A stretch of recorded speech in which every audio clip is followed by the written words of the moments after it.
AHA Moments, perbincangan santai, penuh makna dan menginspirasi.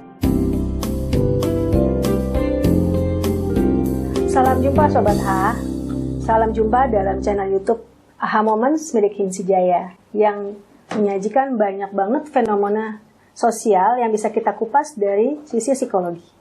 Sebelum kita mulai obrolan ini, silahkan subscribe, like, dan share channel ini supaya kedepannya kita bisa menayangkan lebih banyak lagi video-video AHA Moments yang bisa membuat suatu inspirasi bagi teman-teman Sobat AHA semuanya. Oke, pada hari ini kita akan membahas tentang suatu fenomena yang cukup menarik, yaitu tentang mimpi. Apa sih itu mimpi? Pasti semua orang, semua Sobat AHA pasti pernah bermimpi. Nah, pada hari ini, kesempatan ini AHA Moments mengundang 3 narasumber yang cukup berkompeten untuk membahas tentang mimpi. Yang pertama adalah tamu kita, ada Pak Widura Imam Mustopo yang biasa kita sebut dengan Mas Wid. Beliau adalah kebetulan adalah seorang ketua Himsi Jaya ya Pak Wid ya. Kemudian ada Mas Bunce Harbunangin. Kebetulan beliau seorang pengarang buku, penulis buku, dan mendalami tentang psikologi Jung.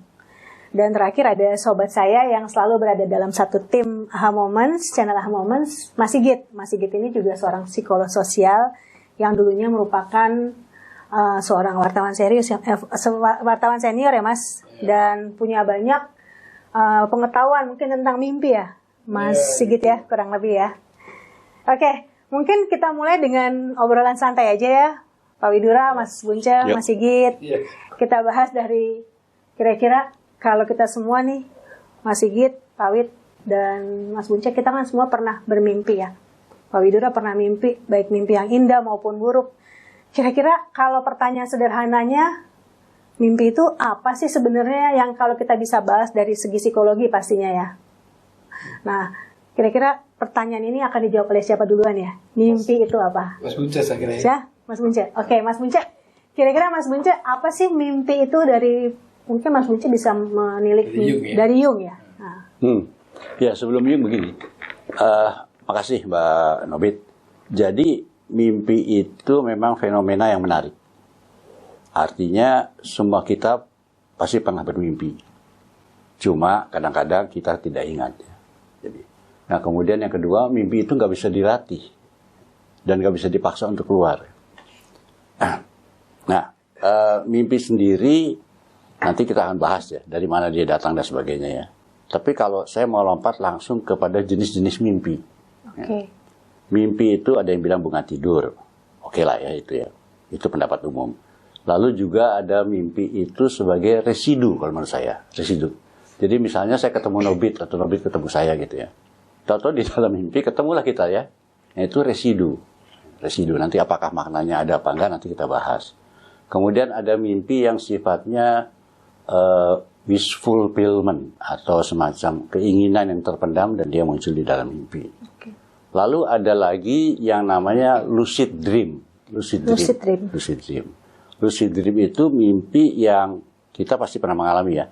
Mimpi di waktu kita setengah sadar. Jadi mimpi itu seperti bisa kita kendalikan. Jadi sebetulnya ada faktor kesadaran di dalam waktu kita bermimpi. Nah kemudian setelah lucid dream, itu ada lagi mimpi yang namanya mimpi propetik. Mimpi propetik itu mimpi yang dimiliki oleh orang-orang suci lah. Jadi di setiap keyakinan atau kepercayaan, kan ada mimpi-mimpi yang bermakna bukan hanya untuk dirinya mereka sendiri, tapi juga mimpi untuk umat manusia. Ya. Dan terakhir, sebetulnya masih banyak lagi ya. Terakhir itu mimpi yang bersifat terapeutik. Terapeutik itu artinya mimpi yang bisa dimaknakan untuk sebuah proses terapi kalau menurut Jung. Sementara itu dulu menurut, nanti disambung oleh Mas Sigit atau Pak Wid. Oh, okay. Berarti ada hubungannya mungkin Mas Bunce yang kadang-kadang orang mimpi itu sebagai isyarat atau sebagai sign itu bisa termasuk dalam mimpi yang dimaksud bagian yang mana? Ya, nanti kita akan bahas lagi lebih dalam di soal itu dan itu justru menarik. Tapi saya mau dengar juga nih dari Mas Sigit sama Pak Widura. Pak Widura mungkin ya? Iya, Mas Widura ya? Kalau mimpi gimana tuh? Gini, nah, terima kasih ya Mas. Saya meneruskan lah ya, apa yang kata Mas Bunca tadi ya. Jadi kalau misalnya dari sebetulnya mimpi itu kan memang banyak macamnya gitu ya. Nah sebetulnya mimpi yang cukup bermakna kalau di Freudian, kalau misalnya kita kaitkan dengan ini, mimpi ketika dia tidur dalam. Jadi ketika dia tidur nyenyak sekali. Kalau misalnya di ininya ya pada saat REM ya, rapid eye movement, dia tidur sangat dalam, itu kalau dia mimpi itu sebetulnya berkaitan dengan masalah bisa dorongan, bisa keinginan yang kalau kita dalam kondisi sadar itu kita kontrol, nggak akan muncul. Nah ketika kita tidur itu kan nggak ada kontrol. Jadi dorongan-dorongan terdalam, kemudian keinginan yang mungkin tidak tersalurkan ketika dia sadar, itu muncul dari mimpi. Nah itu Freudian ya? Itu Freudian. Umumnya Jadi seperti itu. berarti sesuatu yang di-repress gitu. Pak. Yang tadinya di-repress, nggak muncul kan kalau karena kita kontrol. Nah dia muncul pada saat dia mimpi. Dan kalau misalnya tadi, ya nanti kita akan bahas sampai sejauh mana sih makna dari mimpi itu buat orang yang bersangkutan. Nah itu mungkin akan lebih menarik sih memang. Freud itu maksudnya kan Sigmund Freud. Ya, Sigmund Freud. Dia memang membuat satu buku yang fenomenal namanya The Interpretation of Dream. Nah, cuman memang kalau di Freudian, ya di psikoanalisa basisnya itu kan semuanya dorongan kaitannya dengan masalah libido seksual kan, seperti itu ya. Jadi seolah-olah itu dorongan-dorongan seksual yang sering diinterpretasikan, walaupun sebetulnya berkembang ke sini nggak semuanya sebetulnya seperti itu. Kira-kira gitulah ya ininya. Gitu. Berarti kayak mimpi basah itu juga masuk dalam hal. Iya, bisa jadi ya. Itu kan kalau kita ngelihat daripada masa akil balik, dorongan seksual pubertas kan nggak boleh dia muncul. Munculnya ya pada saat dia tidur lah ya kan, nggak ada kontrol gitu loh. Kira-kira seperti itu ya. Nah itu nanti kalau makna apa ya, kebermaknaan mimpi itu nanti kita kita bahas sesudah ini ya. Tapi itu memang itu lebih menarik karena kalau di Freudian mimpi itu tidak bisa langsung kita sebut sebagai sign.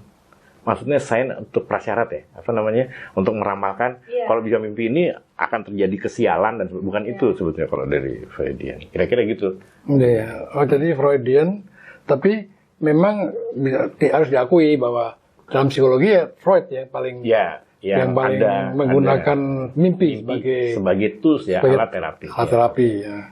Itu kalau di mimpi juga memang menarik, fenomena menarik di Nobel hampir di semua kebudayaan memang mengenal mencari apa sih soal misteri dari mimpi ini. Seperti kalau di Jawa tuh ada kan di budaya Jawa itu ada dalam primbon tuh kan mimpi itu ada katanya ada tiga gerbang mimpi ya. Titiyoni pos tajam ya kan. Itu katanya mimpi yang bermakna itu yang tidak semua mimpi bermakna. Mimpi yang bermakna itu hanya di yang namanya puspo tajam. Itu mimpi yang kalau di Jawa itu parak enjing, mimpi yang menjelang subuh. Itu yang paling yang punya bermakna. Terus ditanya lagi, mimpinya apa? Mimpinya ketemu digigit ular. Ditanya lagi, ularnya kecil atau gede? Kalau kecil nggak ada gunanya, nggak ada artinya. Kalau gede artinya. Nah itu memang itu satu bahwa mimpi itu memang menjadi suatu pertanyaan di segala zaman dan di segala masyarakat ya. Nah, mungkin dari psikologi memang lalu ada tokoh-tokoh yang memang yang lebih dalam mempelajari mimpi itu. Seperti Jung, lalu Freud gitu ya. Nah, Mas Bunce mungkin juga bisa melihat dari Jung itu gimana sebenarnya melihat mimpi ini. Ya. Jadi gini kalau Jung ya kita masukin ya. Sebetulnya Jung itu nggak original ya. Dia itu juga mengikuti Freud. Sebelumnya sama seperti Freud dia itu melakukan terapi itu dengan hipnotis. Tapi kemudian dengan alasan tertentu hipnotis itu ditinggal dan kemudian masuk ke dalam mimpi ya. Jadi dua andalan terapinya Jung. Satu analisis mimpi, yang kedua pembayangan aktif, imajinasi. Hanya dua itu sebetulnya andalannya. Nah kita bicara mengenai mimpi. Jadi yang dia lakukan adalah kalau dia punya masalah, klien punya masalah yang sama-sama nggak tahu jawabannya, maka dia serahkan kepada mimpi. Kenapa? Karena dia percaya berdasarkan dari pengalaman dia bahwa mimpi dalam teori Jung itu memberikan sesuatu pesan atau proposal kepada sang pemimpi. Gitu ya. Tapi memang masalahnya adalah tidak semua orang ingat mimpi. Bahkan kita kan tahu sendiri ya, suka banyak orang saya nggak pernah mimpi ya. Padahal kalau dari risetnya National Sleep Foundation di Amerika, itu kita itu mimpi 5-6 kali sehari. Berarti kita nggak inget ya, Mas Buncer, kalau kita mimpi. Betul. Kita nggak ingat dan juga mungkin kita nggak mau ingat. Jadi di terapinya Jung itu dia seperti dalam tanda kutip dipaksa untuk bermimpi gitu. Silahkan bermimpi dan kemudian catatlah mimpi itu gitu ya. Sementara itu ya, jadi mimpi itu adalah alat kalau buat Jung. Jadi alat terapi, metodenya ada 2, salah satunya adalah mimpi, analisa mimpi. Berarti kalau saya boleh simpulkan, misalnya orang itu bermimpi tentang sesuatu yang untuk sifatnya terapeutik, bisa nggak itu kita bilang bahwa pengalaman di mimpi itu berdasarkan pengalaman dia sebelumnya? Ya. Jadi bukan suatu peristiwa mimpi yang belum pernah dia alami gitu. Nah ini agak berbeda sama Mas Sigit. Ini mulai ini kita berbeda nih. Jadi ini, mimpi itu tidak bisa berdiri sendiri kalau dalam terapeutik ya. Dia itu harus kontekstual. Oleh karena itu kita tidak bisa menafsir mimpi dalam pengertian blind case gitu ya. Ada satu mimpi disodorkan, langsung kita bilang ini begini dan ini begitu. Karena itu harus dihubungkan dengan masalah yang dihadapi oleh sang klien gitu. Nah, jadi kalau ini agak kontroversial kedengarannya ya. Kalau seni itu kan orang suka bilang art has no meaning. Seni itu nggak punya arti. Yang memberi arti itu kan orangnya. Ya. Itu mimpi juga bisa dibilang has no meaning. Nggak punya makna apa-apa. Mimpi ansih itu nggak ada. Tapi mimpi itu menjadi alat untuk diamplifikasi, diasosiasi, sehingga akhirnya tahu secara kontekstual apa yang sebenarnya dihadapi oleh sang klien, dan kemudian juga apa yang sebaiknya dia lakukan. Gimana tadi dari Freud gimana? Ya, kalau jadi gini, kalau misalnya dari Freud itu sebetulnya agak nyambung, terutama saya fokus pada analisis mimpi. Ya, tidak sebetulnya mimpinya analisis itu mimpi. Ya. Jadi kalau mimpinya sendiri itu mungkin tidak bermakna, tapi ketika dia dianalisis, ya kan melakukan interpretasi, didialogkan dengan si siapa? Si klien. Si klien ketemu konteks sebetulnya. Pasien, Kan? ya. Nah, itu yang sebetulnya yang menjadi berarti gitu, bermakna mimpi itu. Jadi Freud itu menjadikan mimpi sebagai salah satu metode. Metode. Oh. Itu salah satu metode ketika untuk interpretasi sebenarnya. Gimana dia Simbolik. diwawancara itu? Iya, jadi kan setelah dia mimpi kan ditanya tuh mimpi, nanti tolong di ini ya kalau misalnya dari Jungian ya tapi kalau dari Freudian ketika dia mimpi itu kan apa Anda mimpinya? Dia kan secara ini kan dia akan menginterpretasi. Oke. Nanti dia akan bertanya, gimana dengan masa lalu misalnya? Kan ini kaitannya dengan misalnya gitu ya, ada simbol-simbol tertentu lah, masa lalu, misalnya masalah seksual atau misalnya masalah dorongan-dorongan ambisi dan sebagainya, itu nanti akan di feedback ke si siapa? Ke si klien untuk dicarikan konteksnya, maknanya gitu. Dan seperti itu sebetulnya. Jadi memang analisis mimpi sebetulnya yang harus didiskusikan. Gitu. Jadi dianalisis ya, mimpinya dianalisis. Bersama dengan si itu, iya kita yang analisis ya. Bersama dengan si pasien. Iya konteksnya masuk nggak gitu, nyambung nggak kira-kira gitu. Jadi pernah mimpi ya? Karena ya, tapi mimpinya kan kita kadang-kadang random ya, nggak keinget. Kalau gini, kalau dalam pendekatan yang baru ya, misalnya kita melihat dari neuroscience ya, mimpi itu selalu acak. Nah, acak dia karena pada waktu gini, dimulai dari neuroscience ya, itu kan yang penting kan orang bisa mimpi itu kan harus tidur dulu. Iya. Ya kan? Nggak mungkin orang nggak tidur bisa mimpi. Nah, menurut dalam neuroscience yang juga penting dilihat tuh tidurnya. Harus orang harus melihat bagaimana kualitas tidurnya. Iya. Nah, itu kan harus itu tidur dalam itu.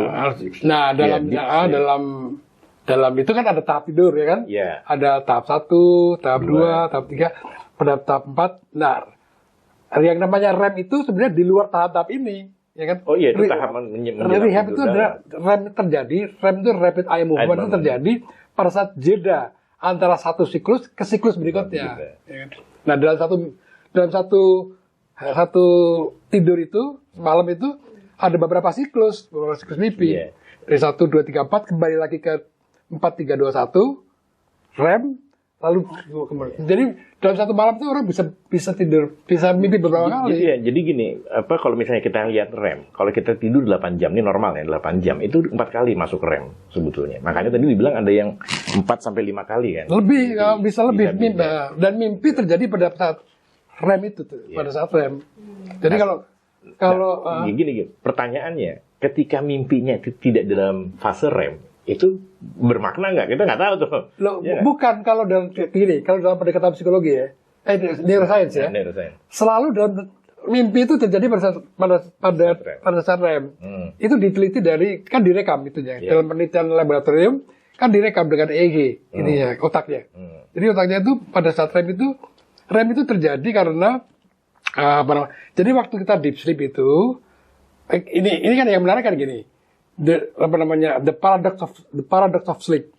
Sleep itu kan tidur itu semua badan kita tuh lumpuh seperti paralyzed. Tapi ternyata otak itu aktif, sangat aktif. Jadi waktu direkam itu bagian otak emosi itu bekerja aktif pada saat REM.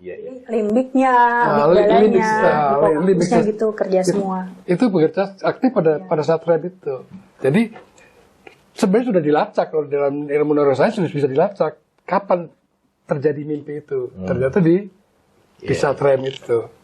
Nah, kenapa? Nah, dalam juga neuroscience juga dikatakan kenapa orang yang ternyata yang diketahui bahwa yang diingat oleh seseorang setelah bangun itulah mimpi pada saat menjelang bangun, yang terakhir, mimpi terakhir dia.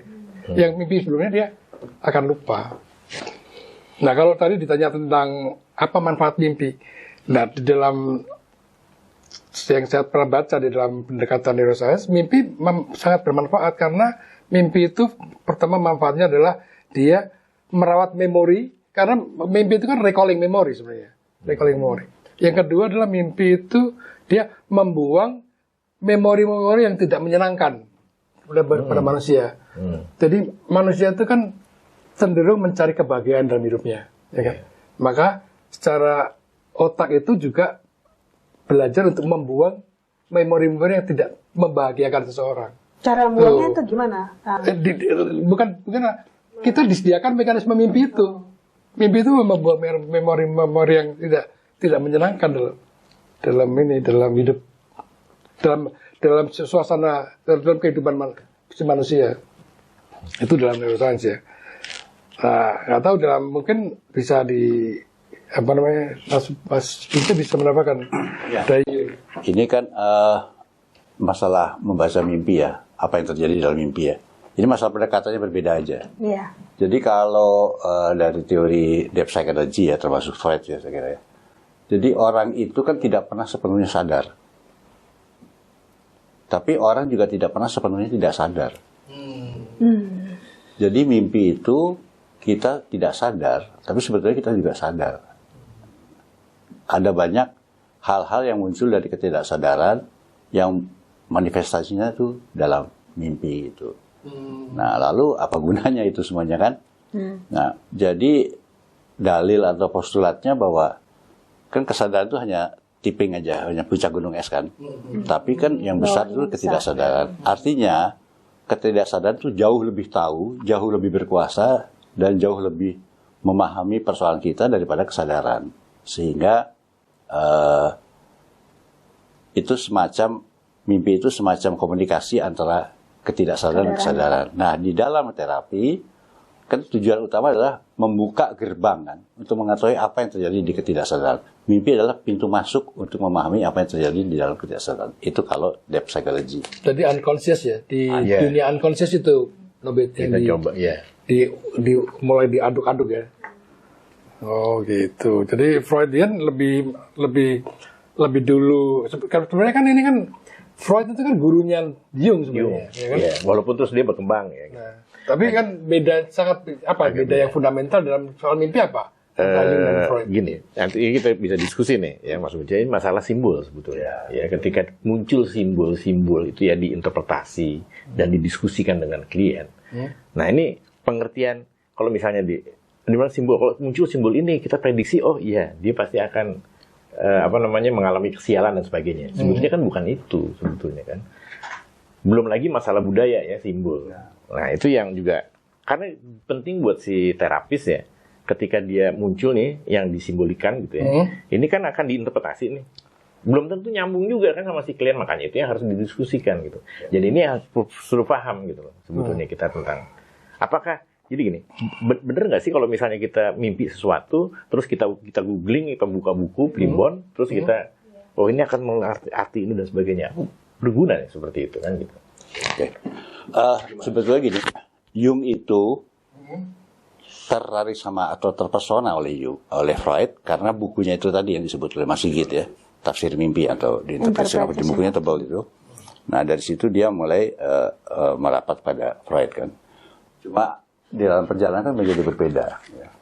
Nah, tapi saya kira dalam depth psychology-nya Jung itu tidak pernah menafikan atau mengabaikan yang namanya simbol-simbol seperti yang Mas Sigit tadi bilang ya, ada primbon dan sebagainya ya.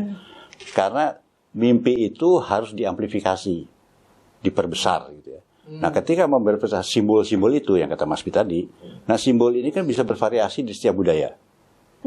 Seperti ular, ada yang bilang itu bahaya, ada yang bilang itu rezeki malah. Iya, rezeki, kawin misalnya. Ya, yang kontekstual sama si klien itulah yang dipakai sebagai aplikasi. Makanya harus didiskusikan. Makanya tetap harus didiskusikan. Jadi primbon itu tetap berguna sebagai simbol kebudayaan. Digigit ular kan waktu itu. Seringnya tuh mimpi kalau saya mimpi paling sering kalau mimpi ikan itu katanya rezeki masih gitu. Ya. Air mengalir.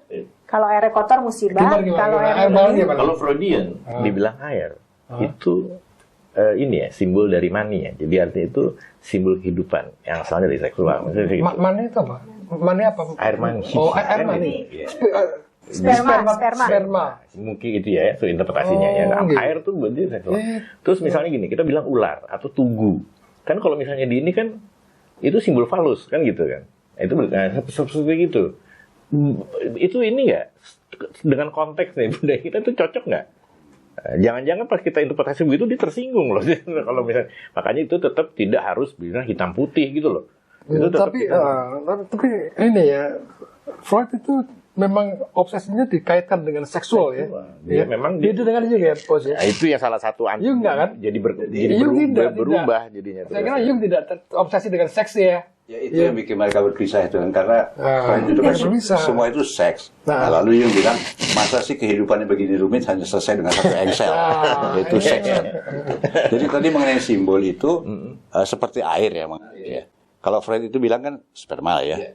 Tapi kalau Jung bisa ditafsirkan sebagai itu orang itu sedang melakukan sebuah transformasi. Jadi ada animasi.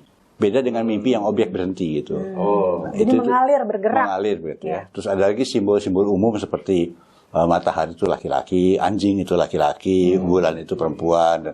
Itu banyak simbol-simbol yang bisa bertentangan. Gitu. Nah itu butuh konfirmasi. Mimpi anjing? Belum pernah. Berarti kalau misalnya kita sifatnya terapeutik, kita harus bisa menginterpretasi mimpi yang memang dia ingat ya. Yang dia ingat gitu. Nah, kualitas mimpi seperti apa yang bisa diinterpretasi oleh yang ketika REM itu. Jadi gini, ketika kita masuk dalam situasi emosional dengan klien, hubungannya itu ya seperti kita lagi ngobrol dia lagi mimpi kan, pasti ingat kalau menurut saya ya. Pengalaman. Gimana sih kamu? Kan si klien cerita mimpinya. Iya. Tapi kan mimpi kan sering, kayak aku mimpi bisa seminggu 2 kali. Iya, diceritakan semua. Nanti baru dilihat makna dari mimpinya. Ketika terjadi hubungan terapeutik, itu kan hubungannya kan sudah depth, gitu loh. Itu secara teoritik ya, itu yang tidak dia sadari itu bisa muncul. Dia mungkin bisa ingat lagi, gitu. Tapi gambarnya terbalik loh ini. Yang brewok itu Freud itu pas gambarnya Mas brewoknya kayak Mas Punca. Yang ini jadi profil itu Jung nih yang itu. Ini memang itu masalah itu. Tapi gini ya, di buku ini sekali promosi ya buku. Nih buku. Sobat AHA, ini Mas Buncer sudah menulis sebuah buku keren banget. Namanya judulnya Jung Cafe. Nah ini ditulis Mas Buncer tentang teori tentang Jung banyak banget. Jadi kalau ada yang berminat, ya Mas Sigit ya, hubungi IMSI Jaya. Harganya oke banget. sangat terjangkau dan banyak banget manfaatnya. Ya. Gimana Mas? Ya sekalian promosi. Ya promosi nggak apa-apa. Sebenarnya ini buku kedua ini. Buku kedua, buku Ini buku pertama. kedua ini. Buku pertama apa? Seni dan Yung. Art and Yung. Seni dan art. Jadi kenapa kafe? Karena gini, kafe itu kan tempat dari bahasa Prancis ya, tempat makanan orang makan makanan ringan ya. Artinya sebelum dia masuk restoran dia makan ringan dulu lah. Nah, Yung itu kan berat. Nah, ini mencoba untuk menyederhanakan lewat buku ini yang kafe namanya gitu. Yang udah baca dia? Aku udah baca bukunya. Udah, Ini ya? gampang banget dipahamin Ya, dibanding oh, buku gitu. aslinya Yung. Nah, saya juga udah baca. Oke, cukup promosinya. Nah, jadi, yang menarik itu ya, mimpi itu buat Yung itu ketika begini. Ketika dia ketemu sama orang misalnya gitu. Orang itu tidak bisa diyakinkan bahwa di situ ada ya, bahwa dia itu sakit tumor. Ada tumor dalam dirinya. Tapi laporan medis mengatakan tidak ada. Tapi dia bersikeras bahwa dia ada. Kan buntu kan? Terus dia bilang, ya sudah. Kamu dan saya sama-sama tidak tahu penyebabnya apa. Mari kita lihat mimpi kamu. Dan akhirnya dia bermimpi. Dan dari mimpi itu bisa kejawab. Akhirnya kayak gitulah. Itu salah satu contoh. Contoh lain, ada gejala misalnya neurosis lah ya, yang kayak mountain sickness ya, yang suka susah napas dulu, susah napas. Nah, tapi nggak tahu masalahnya susah digali-gali, ya disuruh bermimpi dan dicatat. Jadi salah satu ciri khasnya Jung itu dan mungkin Freud juga ya, itu adalah journaling. Setiap klien harus mau menulis apa mimpi dia, apa meditasi dia, apa imajinasi dia. Setiap apa? Setiap klien mimpi. harus ditulis. Oh, oke. Dan kalau perlu setiap hari. Oh, itu dari buku itu ya Mas? Iya. Dan itu Jung ya. itu akan menjadi bahan untuk terapi. Tanpa itu nggak bisa jalan. Tanpa itu nggak bisa jalan. Khasnya Jung. Iya. Nah, kembali ke mountain sickness itu, dia diminta mencatat. Akhirnya dia mencatat. Ini agak menarik ya. Dia mimpi melihat sebuah kereta api yang berjalan. Dia mau ke stasiun, dia mau naik kereta api. Ternyata kereta api itu kecelakaan lah gitu ya. Nah, orang itu rupanya dia lagi punya ambisi untuk naik pekerjaan. Mimpi itu mengisyaratkan bahwa sebenarnya kamu cukup di sini, tidak usah jalan lagi. Kadang-kadang simpel ya, tapi prosesnya bisa 7, 4, 9 sampai 30 kali pertemuan gitu, kayak gitu. Ya, lama. Tapi kalau dari sudut perjalanan sejarah manusia ya, saya kira Jung dan Freud itu memberikan suatu tahap perubahan besar nih, karena dalam pengetahuan ya, karena dulu kan misalnya suku-suku atau bangsa-bangsa yang purba itu kan melihat mimpi itu semacam perintah dari dewa-dewanya kan, dari yang dianggap Tuhannya gitu kan. Oh ini ya kamu harus begini. Jadi, mimpi itu dianggap sebagai datang dari dewa-dewa, dari Tuhan-Tuhan, dari Macam wahyu gitu masih gitu. Wangsit lah. Wangsit ya. Freud jelas mengatakan enggak. Mimpi itu adalah proses dari manusia sendiri, tidak ada hubungannya dengan itu. Nah, saya kira suatu langkah yang cukup tahun 1800 loh itu. Iya, 1800. 1800 itu. Akhir 1800. Tapi memang mimpi menurut Jung itu memang istimewa. Dia sudah tertarik dengan mimpi begini. Dia pelajari orang-orang primitif. Dia bikin buku semacam primitive psychology ya. Jadi orang primitif itu, dia baru mau berburu kalau sudah ada mimpi. Jadi selama katakanlah si saman atau orang pintarnya itu nggak bermimpi, ya mereka nggak jalan. Jadi begitu pentingnya, begitu besarnya gitu. Karena misteri, nggak bisa dilatih, nggak bisa dipaksa, kok muncul sendiri. Itu jadi pertanyaan. Dianggap wahyu lah, kayak gitu. Zaman dulu semacam perintah dari Tuhan, pertanda-pertanda gitu ya. Iya, dan itu pendekatan mistis itu memang ya kan. Tapi sekarang banyak yang kayak gitu loh Mas. Loh, ya itu, Gitu. ya nggak Masyarakat apa-apa. Indonesia Ya zaman nggak apa-apa. sekarang tuh Masih gitu. percaya. Percaya banget dengan itu. Iya dong. Yang psikolog-psikolog yang percaya perempuannya banyak kok yang percaya kan.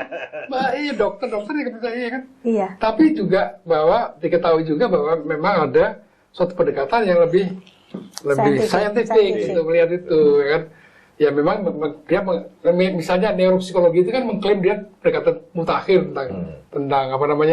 tentang proses-proses psikologi bahwa perilaku manusia itu dia mengendalikan adalah otak manusia. Jadi nyawa itu nggak ada, jiwa itu nggak ada. Jiwa itu ya proses-proses otak. Main, ya. Proses otak. Ya kan itu ya kan berarti menurut neuropsikologi belum tentu benar juga kan. Betul. Tapi apa namanya dia bisa memberikan bukti-bukti fisik bukti-bukti terukur dan fisiologis. Ya kan dipotret otaknya dipotret gitu kan, lalu dibikin dianalisa biomolekulernya kan. Itu jadi memang ya tadi ada pembaruan dalam sains ya, dalam mimpi memang nggak ada buat untuk pendekatan neuropsikologi. Mimpi itu ya itu tadi fungsinya.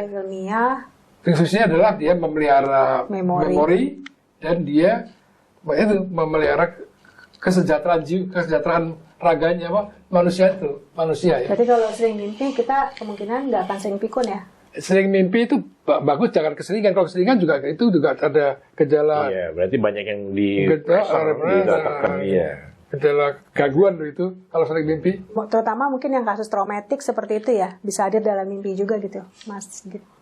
Kasus traumatik ya mungkin banyak juga di ini ya. Di pendekatan Jung banyak yang mau ini ya kayaknya Mas Buja ya. Menangani masalah depresi ya. Ya kita tahu mungkin traumatiknya, mungkin setelah dia misalnya mimpi itu kita diskusikan, baru tahu tuh penyebab mungkinnya traumanya apa dan sebagainya, baru kita bisa tahu gitu loh. Jadi nggak nebak-nebak kan penyebab trauma, walaupun sebetulnya dengan interview saja atau wawancara kita bisa tahu ya. Ini saya kira udah kejawab Mas Fit ya, tapi saya mau menanggapi ya Mas Sigit ya. Tapi itu kalau ditanggapin terus nanti saya kira sesi tambahan aja ya nanti ya.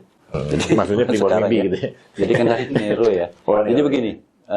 Ini argumentasinya Jung ya. Jadi sebelum depth psychology termasuk Freud ya, sebelum psikoanalisa muncul, itu kan psikologi itu didominasi oleh behavioristik. Jadi yang penting itu apa yang kelihatan, overt behavior kan. Dan kemudian belakangan neuroscience ya. Nah, Jung punya satu kalimat yang nyebelin ya buat mereka ya. Itu adalah psychology without psyche. Psikologi betul psyche ya. Jadi belajar psikologi dengan mengabaikan yang namanya psyche, hanya melihat perilakunya yang muncul atau juga neuroscience-nya, tapi nggak bicara mengenai psyche-nya gitu. Ini hanya untuk memancing perdebatan, tapi jangan sekarang masuk itu aja. Menarik itu menarik. Ya betul ya. Memang jadi tapi yang jelas mimpi itu memang menjadi fenomena yang menarik untuk banyak orang karena semua orang memiliki dan misteri kan. Sampai sekarang masih misteri ya. Apa sih maksudnya? Menjadi seksi juga kan.